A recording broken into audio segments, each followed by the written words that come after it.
Hello, everybody. Welcome to Late Night Football. Welcome to our match reaction show. It's finished. Brighton 2, Liverpool 2. A share of the spoils for both teams. I think a draw on the balance of play is probably the right result. Because I think neither team really did enough to win this game. If you're a Brighton fan, you might feel a little bit hard done by. Not in that Brighton deserved to win, but I think the two goals that they conceded were very sloppy play. I mean, it was avoidable goals that they conceded.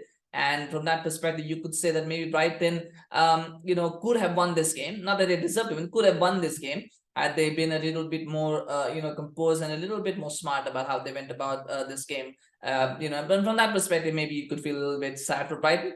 But that being said, Liverpool probably needed to win this game more because, Arsenal and Manchester City are playing each other after this. And the reality is that at least one of them, if not both of them, will drop points. And there was a good chance for them to make up some ground on those two teams, by winning today, and they couldn't do that, and they'll be disappointed with that. Now, a draw at Brighton is not a bad result by any stretch of imagination. I think it's a good, in some ways, Liverpool might say it's a good point, but I just feel they would have wanted to win, and they would have preferred to come away with a win. And there was, and having led in this game, you always feel that disappointment of, well, we could have won, right?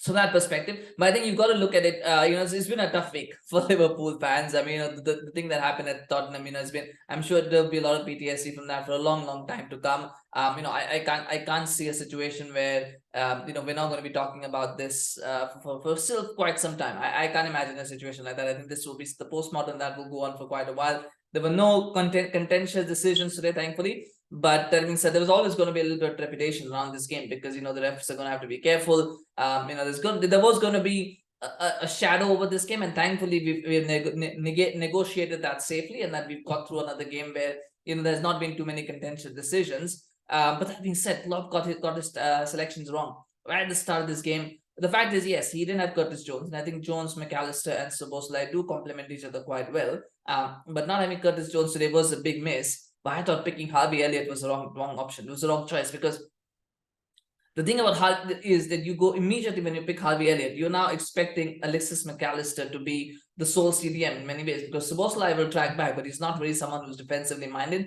and Elliott isn't someone who's defensively minded either. So immediately you go to a 4-1, 4-1-2-3 basically. You're basically you've handed them, and that's what Liverpool did. They handed the midfield initiative to Brighton, and so many occasions in the first half, Liverpool just sliced to that midfield. Brighton. The slice to that midfield, I almost felt like I was watching Manchester United play in red because that's how porous Liverpool's midfield was. And it was no surprise that Gravenberch came on immediately in the second half. I thought he should have come on. He should have started this game. I don't know why he didn't start this game, but he should have started this game because you needed someone in there to hold that midfield together.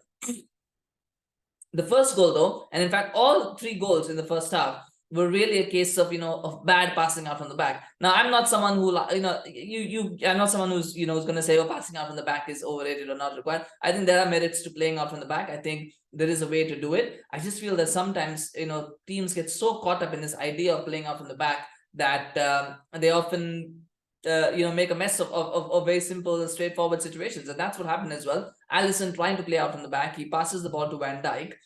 Van Dijk is trying to play out again. He's trying to pass it to McAllister. I don't think the pass was on to Van Dijk because Van Dijk had nothing on for him. So to pass it to him, Van Dijk should have then just gone, okay, I'm going to play a ball over the top. I don't care, right? I'm not going to try and risk playing a pass to McAllister. But he tries to risk playing a pass to McAllister.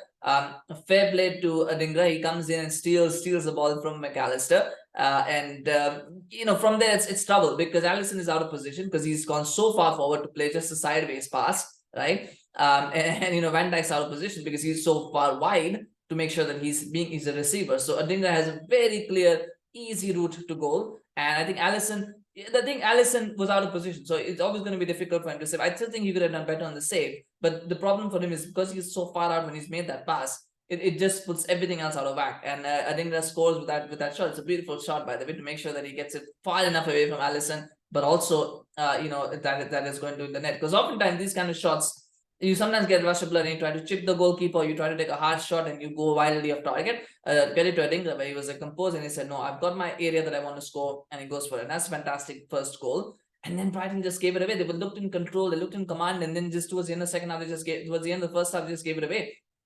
The first goal that they conceded, again, bad passing out from the back. And there were a few moments actually after that goal where Brighton were trying to overplay from the back, and then Verbruggen would pass it to someone, and they would pass it back to Verbruggen, and Verbruggen would pass it to the other guy. And at times they were guilty of overplaying it. And in that moment, I think in that phase of play, basically the pass comes out from the back, and it's a straight pass from the defense to midfield, completely overshoots because he goes very hard because he wants to make sure that because he's under a bit of pressure and he wants to make sure that nobody else gets around. So he shoots very, very. It's a very hard ball for the midfielder to trap. It falls to Liverpool pick it up, and it comes to Szoboszlai. Szoboszlai picks out Diaz. And Diaz picks out Salah via Elliott. Elliott did very well to leave the ball there. It's a good finish for Mo Salah. Makes it 1-1. Then they get a penalty, which I think was a penalty on Szoboszlai. I think the shirt tug was an obvious penalty. It's never going to be overturned. And the reality is, if it was a 50-50 decision that was given as a penalty, the VAR was going to side with Liverpool today. Today, VAR was not going to overrule Liverpool unless it was a very, very obvious dive or an obvious offside or an obvious handball. That was the only reason VAR was going to overturn a penalty. Today, VAR was like, if it's 50-50, give it to Liverpool, please. No, I do not want any controversy on my head today. So, but it was a penalty. It was a definite. I don't think it was 50-50. I think it was like it was a 100% penalty. Once you pull the shirt, you're always asking for trouble, and that's what happened. It's a clear penalty. Salah takes it well, makes it 2-1. And at that point, Liverpool, when they brought on Ryan Gravenberch, I thought that was it. They should now control this game. They should control this midfield and go from there and win this game and see it out. But for some reason, Liverpool just were intent on letting Brighton back in the game. They let them back in the game. They didn't play well in that second half, and ultimately Brighton got the goal. Solid match. It was a good finish. I think Gross put the corner in. Robertson for some reason gets in all kinds of a triangle, and it's a very straightforward finish for a solid match, and that was all she wrote, really.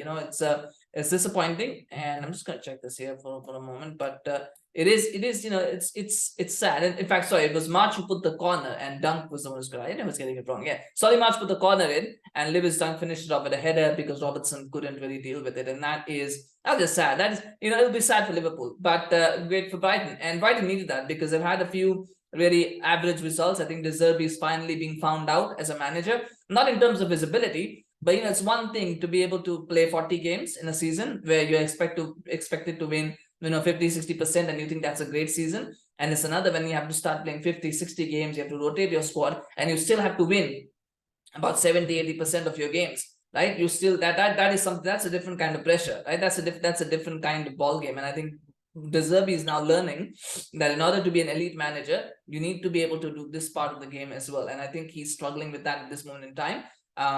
But it was a much well-needed result for Brighton, because had they lost here, I think they would have lost a lot of momentum. So at least they go into the break, having pulled off a comeback draw, they'll feel a bit happier about themselves, and maybe the 2-week international break will help them recuperate, and then go again after that, because it hasn't been a very good couple of weeks for Brighton. That's just my opinion. But from Liverpool's perspective, I think, like I said, there will be a lot of disappointed heads. I mean, yeah, they've got a lot of players out. Diego Jota was not available. Maybe if he was there, he would have scored a late goal and got them to win, as he seems to do so often. They didn't have Curtis Jones as well. So a few players missing, and that's always a problem for any side. But that's not an excuse. I think when you lead 2-1 and you go in the last 12 to 15 minutes 2-1 up, you should, if you're Liverpool, you should be able to see the game out. That's anyway my opinion. But that will be disappointing for Liverpool, and also the fact that they will not be able to make up ground on Arsenal or Manchester City, who in terms of the fact that if one of them does lose or they both draw, it'll still be status quo as far as the title race is concerned with respect to Liverpool, and that I think is also going to be disappointing.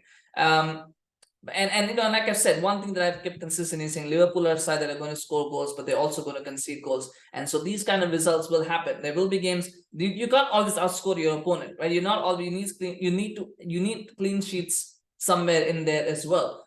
Because there will be games where you might only score a goal or 2 goals. And in those games you will need your defense to step up. And you're not always going to win games 3-1, 4-4-2, 5-3. You're not going to win games at all the time. At some point, you will get a 1-1, you will get a 2-2. If you keep conceding, you will have a game where you only score 1 goal or 2 goals, and then you'll fall behind. And that's what's happening with Liverpool at the moment. Defensively, they just don't look solid enough. And if Liverpool's title challenge falls apart, it will fall apart not because of their attack, but because of their defense. And unless Klopp fixes that, and I don't know what the answer is, but unless he fixes that, I think Liverpool will fall short of in the title challenge yet again. Still early days, still a long way to go, of course, and maybe things will click at some point. But for now, it does look at the moment like Liverpool's defense is going to cost them the title. But that's a conversation for another day, of course. Anyway, man of the match, they gave it to Simon Adingra. And I think that's okay. I thought Baleba was fantastic. I don't know if Baleba was in the ranking or not, but I thought he was fantastic in midfield. They've lost Moises Caicedo, but Baleba looks such a good player. Like, he just was gliding through midfield, was, maybe slowed down a little bit in the second half because of tiredness. But in that first half, in the first, 50, 60 minutes, he was fantastic. He was just winning the ball back, gliding through midfield, the kind of ball winner and ball carrier that modern football needs. I thought he was just fantastic in this game. And for me, he would be, he'd be my consideration for man of the match, because I thought he was excellent throughout this game. And that says something about Brighton's recruitment team, doesn't it? That they lose a player like Caicedo, but they can just go out and buy somebody, or they can find somebody who can do that job just as good, if not better. And that is testament to Brighton's recruitment team. So well done to him. I thought he would be my pick for man of the match. But of course, you can let me know in the comments if you think it should be somebody else. Maybe it should be Salah, because he scored 2 goals today. One of them was a penalty and the other one was, a good finish. But yeah, for me it was Baleba, but maybe you think it's Salah, maybe you think it is Adingra, maybe you think it's somebody else. Let me know in the comments. Always love to hear from you. Share your thoughts about the game as well. Maybe there's something that I missed or something that you want to talk about. So please feel free to share that. Maybe there's something you disagree with what I said. Feel free to put that in the comments as well. Always love to hear your thoughts on the game. Do remember to smash a like on this video. Smash a like for Brighton. Smash a like for Liverpool. Really, a really good game. You'd like to see goals. So it was a good game overall, and it was a good watch. So smash a like for both teams for doing that, for doing so well. And do remember to subscribe to our channel on YouTube. Follow us on Facebook, Twitter, Instagram. Always appreciate your support. We're going to do a few more match reaction videos today, so subscribe so you can get notified as soon as they drop. Thank you so much for watching. We'll see you again soon. Bye-bye.